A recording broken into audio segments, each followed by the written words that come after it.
Nega Barselona va Real Madrid azaliy dushman, lekin buni futbolga umuman aloqasi yo'q. Madrid Ispaniyaning markazi va poytaxti, Barselona esa Kataloniya viloyatidagi shahar.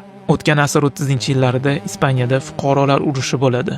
G'olib chiqqan diktator Franco unga qarshi chiqqan hammani, jumladan Barselona prezidentini qatl qiladi. Kataloniya bayrog'i va tilini ishlatishni taqiqlaydi. Rasman Francoga qarshi chiqolmagan barselonaliklar futbolda o'z alamini olishga harakat qiladi, lekin bu ham uzoqqa cho'zilmaydi. 1943-yilda Copa del Rey yarim finalini birinchi o'yinida Barsa 3-0 hisobida yutadi. Lekin javob o'yinidan oldin Franco askarlari Barselona futbolchilarini o'ldirish bilan qo'rqitadi va oqibatda Real 11-1 hisobida g'alaba qozonadi. Oradan bir necha oy o'tib, Real prezidenti Santiago Bernabeu Barsa bilan aloqani tiklash uchun rasman ulardan uzr so'raydi. Bu voqeaga javoban 1948-yilda Real olmoqchi bo'lgan superstar futbolchi Kubalani Barselona ilib ketadi. Lekin oradan 2 yil o'tib, Alfredo Di Stefano uchun kurashda Ispaniya hukumati yordami bilan Real yutib chiqadi.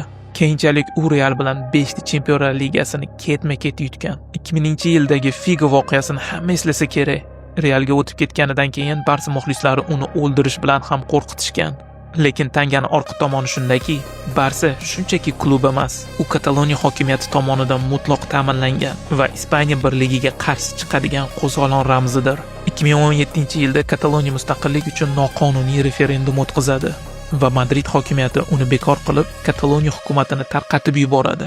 Xullas, El Clasico bu faqatgina futbol emas, uni orqasida Real, Ispaniyaning birlik ramzi va Barsa qo'zg'olonchi.